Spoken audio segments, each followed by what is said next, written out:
How do you plan a working holiday in New Zealand? And what are the steps you need to take to plan a New Zealand working holiday? And what do you need to do during your first week in New Zealand on a working holiday visa? All of that coming right up in this video.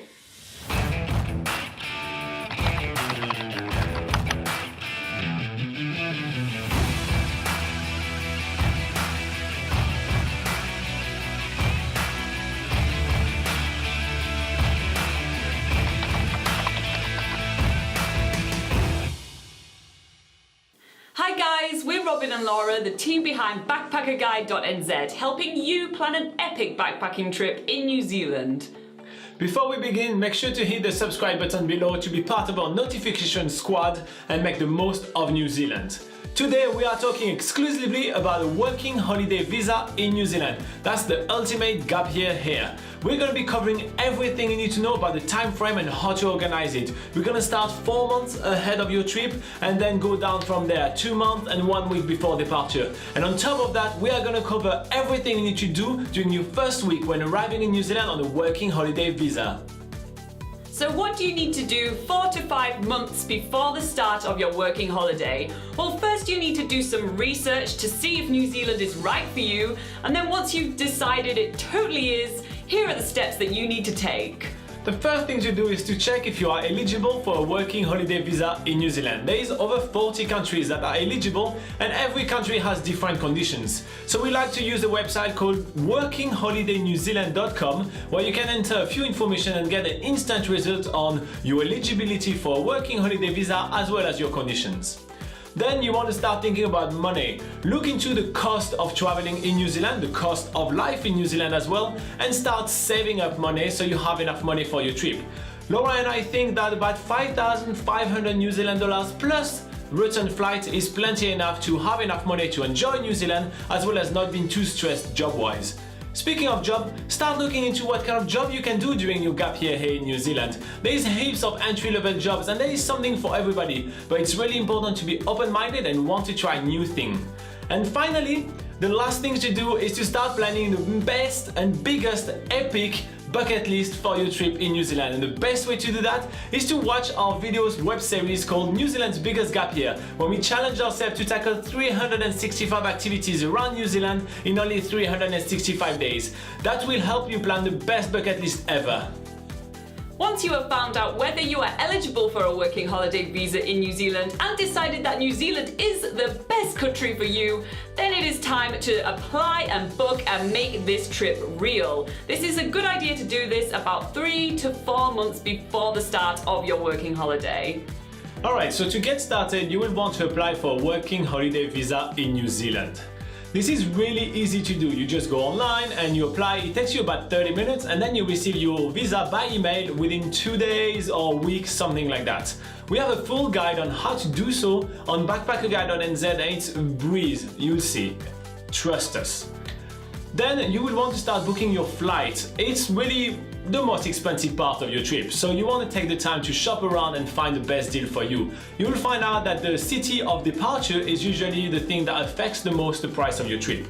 We have lots and lots of advice on how to find a cheap flight for New Zealand on BackpackerGuide.NZ, and we'll put a link to that article in the description below. Then you will want to start looking into working holiday program. Those are companies that usually try to facilitate and make your first few weeks much easier when arriving in New Zealand.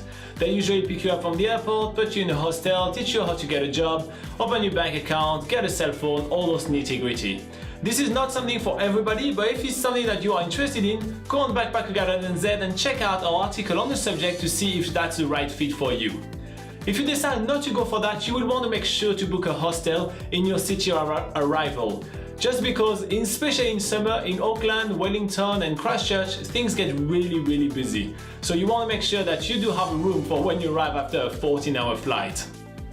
Finally, you also want to get a travel and medical insurance. This is mandatory with a working holiday visa, and same thing, we have a full article on BackpackerGuide.NZ with a lot of information about that. Turns out that BackpackerGuide.NZ is a great resource for planning a gap year in New Zealand. We write a lot of articles and we go in depth on all those subjects. So we add a lot of links in the description below. Make sure to take some time to read because that's your Bible for backpacking in New Zealand. Oh, and one more thing, you also want to make sure to apply for an international driving permit. This is something that you can only do back home in your home country. You cannot do that when you're in New Zealand. And especially if you do not have an English written driving license, this will make your life so much easier in New Zealand. So make sure to get one, it's definitely worth it. We are 1 month before departure, so now's the time to start gathering the supplies you're going to need and gearing up for your working holiday. Alright, so 1 month before departure is a long time to do some shopping, but you've got a lot to buy. First up, you need to buy yourself a brand new luggage. What are you going to be doing? Backpack or suitcase? There are pros and cons for the both of them, and we have an article on BackpackerGuide.NZ so you can read it, check out which one is going to be the best for you and go for that one. Then it's time to fill up your luggage. There is a lot of things that you cannot live without, so you need to start making some lists and also making some choices because not everything is going to fit. We have some packing lists available on BackpackerGuide.NZ so you can get inspiration here and see what other travelers usually pack for their gap year in New Zealand.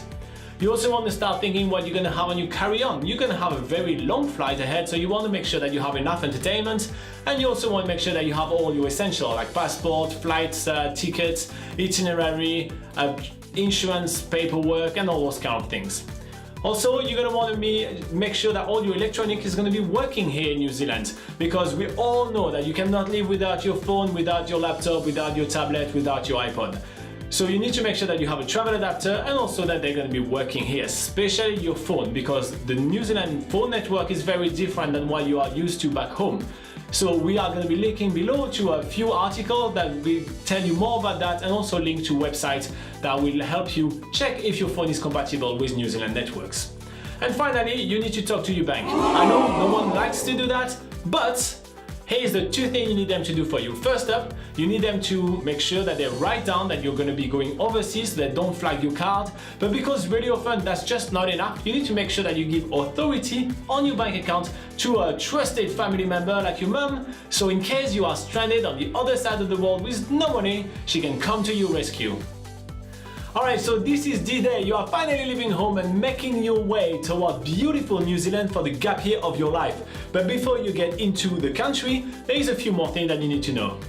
So once you arrived in New Zealand, you've got your luggage, you are going to head over to the immigration desk. Here, immigration are going to look at your passport. They might ask you a few questions, but they'll also ask you, do you have anything to declare? Now, when you are on the flight over to New Zealand, you should have got a passenger arrival card which lists a few things that you will be checked for at biosecurity. For instance, hiking or camping equipment or food or anything like that. So even if you're unsure of something, and even if you have packed something, don't be sketchy and don't try to hide it, just declare it. Chances are it's going to be completely fine, but it's always good to declare it, because if something is found and you did not declare it, then you will receive an instant fine. So this then gets checked once you go over to biosecurity. At biosecurity, your luggage is x-rayed and scanned for these items. There's quite strict biosecurity rules in New Zealand to keep the country beautiful, but it should be an absolute breeze and you'll be cruising on out of the airport to your shuttle or bus to your hostel. So now, once you are making your way to your hostel, you're just gonna relax, take it easy, because tomorrow, this is where you're gonna go through and start setting up your working holiday. Congratulations, you've made it to New Zealand! Woo-hoo! Right now you're probably sleeping in your hostel, trying to get rid of that jet lag and stressing over the fact that you had the stupid idea of taking gap year in New Zealand. What the hell were you thinking? But don't stress, we're here to help, and here's what you need to do for your first week to get started in no time.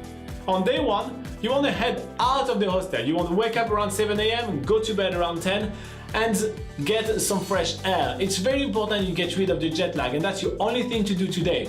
So get out, walk around, take the time to explore a little bit of the city, and maybe stop by the supermarket so you can get yourself some groceries so you have enough food for the next week to come.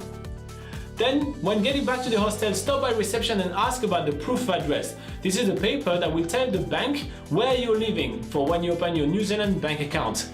It's a super simple process, there is really almost nothing for you to do. And finally, I'm pretty sure that your mum is dying to know if you are in New Zealand, sound and safe. So make sure that you use text, Facebook, emails and whatever else to tell your mum that you are okay. On day 2, this is a good time to set up your phone for New Zealand.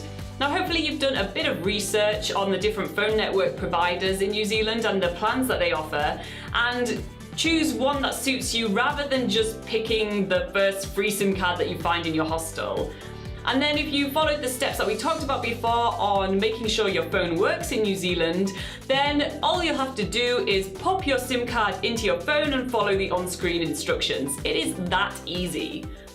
And the first call you're going to make with your phone is to the bank to make your bank appointment. It will be a quicker process if you book an appointment with one of the suburb bank branches rather than in the busy city centre. On day 3, it's time for you to actually open your bank account. So you need to show up to the bank at the appointment time and you need to bring with you your passport, your proof of address, your tax number from back home, as well as a copy of your visa.